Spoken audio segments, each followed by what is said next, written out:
Hi, I'm Pastor Hope, and I'm coming to you today from my kitchen where I'm preparing my family's Maundy Thursday Love Feast. From the earliest days of the church, Christians have gathered to eat with one another as a way to celebrate and participate in God's love. On Maundy Thursday, we remember Jesus' Last Supper he ate with his disciples and where he commanded them to love and serve one another.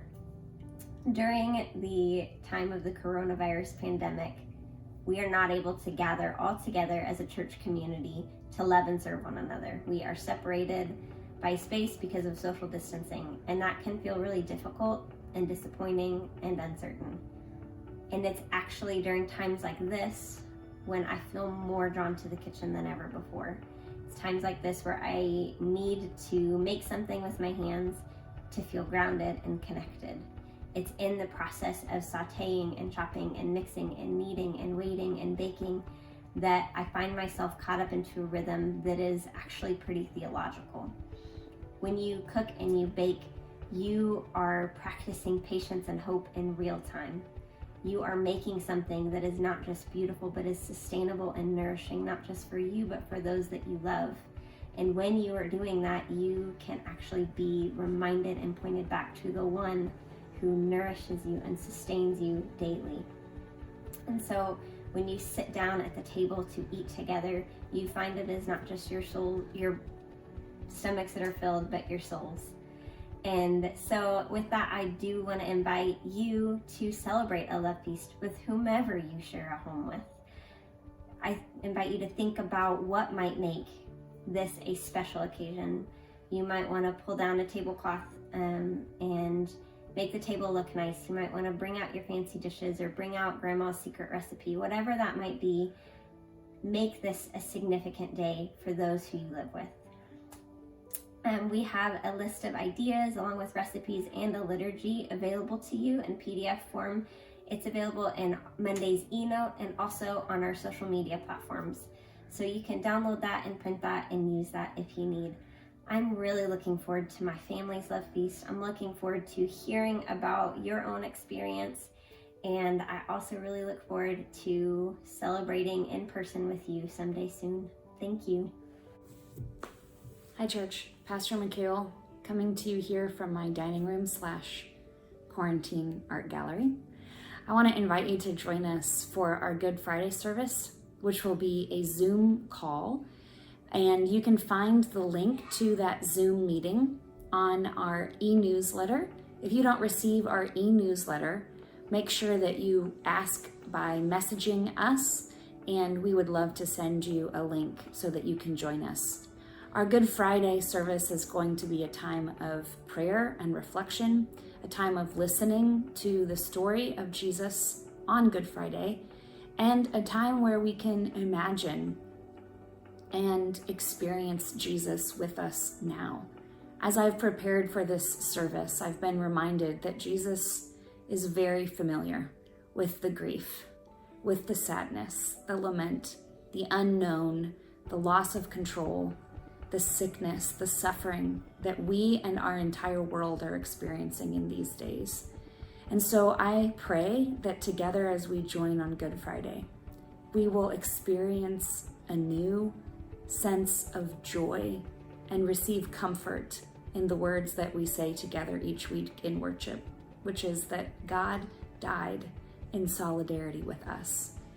And as we experience the good news of these words, I pray that we will receive the healing that we need and the strength to await the resurrection together.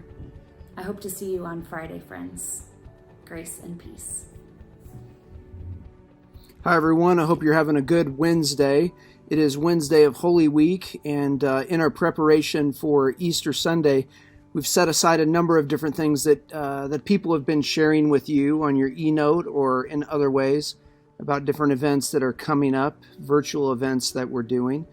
But I wanted to remind you that this Saturday is what we call Holy Saturday, and there are two major things that we're doing on Holy Saturday. The first thing is we are doing a 24-hour fast. That will go from Friday evening after the Good Friday service until Saturday at sundown, where you can break your fast with your family or your friends.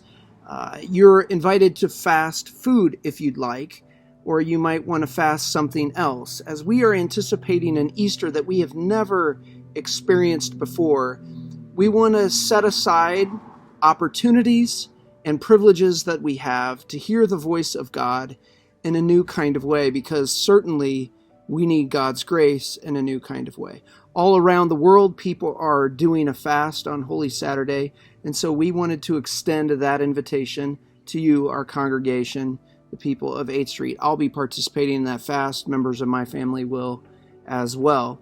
The other thing that I wanted to tell you about is on Holy Saturday at 12:30, from 12:30 to 1 o'clock, we will have a Zoom midday prayer. If you haven't been a part of our midday prayers this week and last week, I want to encourage you to do that. Set your timer, set your clock, set an alarm, and there will be a link that you can click on to join a Zoom meeting and a midday prayer.